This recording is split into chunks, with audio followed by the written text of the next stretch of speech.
अखिलेश यादव कहते हैं अगर मैंने अपने परिवार वालों को टिकट दिया आपको क्या प्रॉब्लम है, आपका तो परिवार है नहीं। तो इसीलिए ना हम यही कह रहे हैं, क्या प्रदेश में कोई और यादव नहीं थे क्या? आप दीजिए, आपकी पार्टी है, आपको अधिकार है, लेकिन क्या कोई और यादव नहीं थे?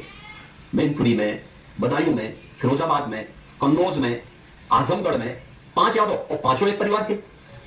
कोई काका है, कोई चाचा है, कोई भतीजा है, कोई भाई है। महाभारत के रिश्ते ही इनके सामने फेल हो जाते हैं। दूसरा, आप डॉक्टर राम मनोहर लोहिया की बात करते हैं। लोहिया जी ने तो एक बात कही थी समाजवादियों से कि संपत्ति और संतति दोनों से दूर रहना। क्या इन्होंने उसका पालन किया? डॉक्टर लोहिया के नाम पे जनता की आंखों में धूल क्यों झोंकने का काम कर रहे हैं?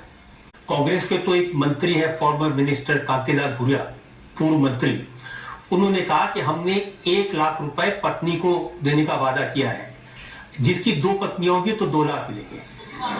मैं क्या कह रहा हूं ना, कांग्रेस से उम्मीद करना कि वह देश के हित में कोई कार्य करे, ये अपने आप में बेईमानी होगी। और इसीलिए मैंने कहा ना कि इनके लिए अपना परिवार महत्वपूर्ण है, हमारे लिए देश महत्वपूर्ण है।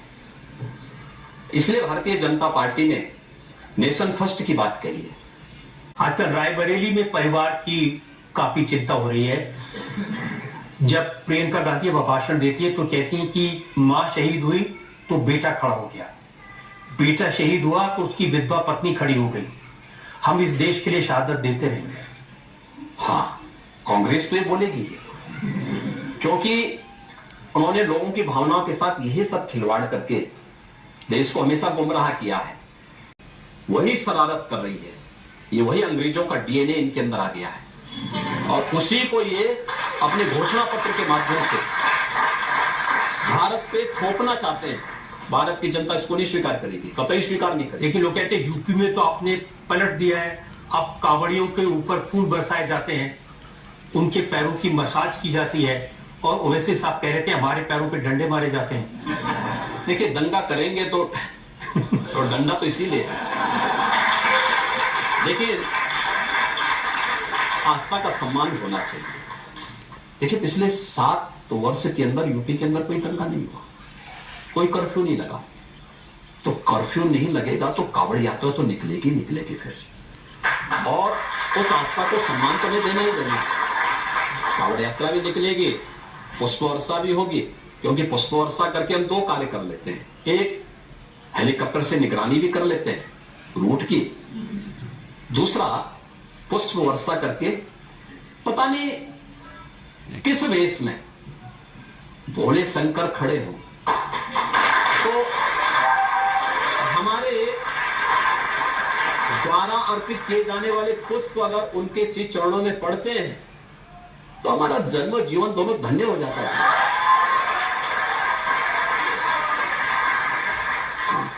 जरूर है कि मैंने मुहर्रम के जुलूस के उत्पात को भी देखा है।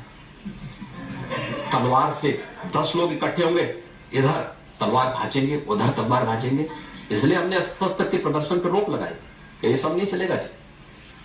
और जो किसी भी यात्रा को निकालेगा उसको लिखित रूप से एक एफिडेविट देना होगा कि यात्रा को सकुशल संपन्न कराने की जिम्मेदारी हमारी होगी, और नहीं निकालोगे, कहीं तोड़ फोड़ करोगे तो 7 पीढ़ियां याद करेंगी, वसूली करूंगा हुआ तो कर्फ्यू लगा।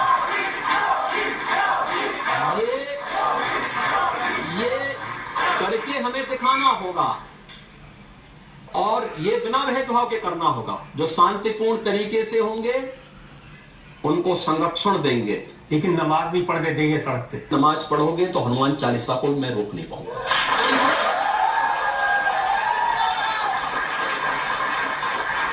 और मुझे प्रदेश के 25 करोड़ लोगों को देखना है, उनके आवागमन को बाधित मैं नहीं होने देना चाहता। मंदिर पूजा का स्थल है, मस्जिद नमाज का है। आपको कोई भी नमाज पढ़नी है तो मस्जिद के अंदर है, ईदगाह के अंदर चाहिए। ज्यादा भीड़ हो रही है तो 2 शिफ्ट में पढ़ लीजिए, 3 शिफ्ट में पढ़ लीजिए, लेकिन सड़क पे नहीं। और सड़क पे मुझे प्रसन्नता है, आज यूपी के अंदर सड़कों पे नमाज नहीं पढ़ी जाती। मस्जिदों के, धर्मस्थलों के माइक उतर गए हैं, शांतिपूर्ण तरीके से बीमार भी, बच्चा भी, हमारे छात्र भी, ये सब आज आराम से अपनी परीक्षाओं की तैयारी कर सकते हैं। जहां पे ये भाव होगा, उस देश को आगे बढ़ने से कोई ताकत दुनिया की रोक नहीं सकती है।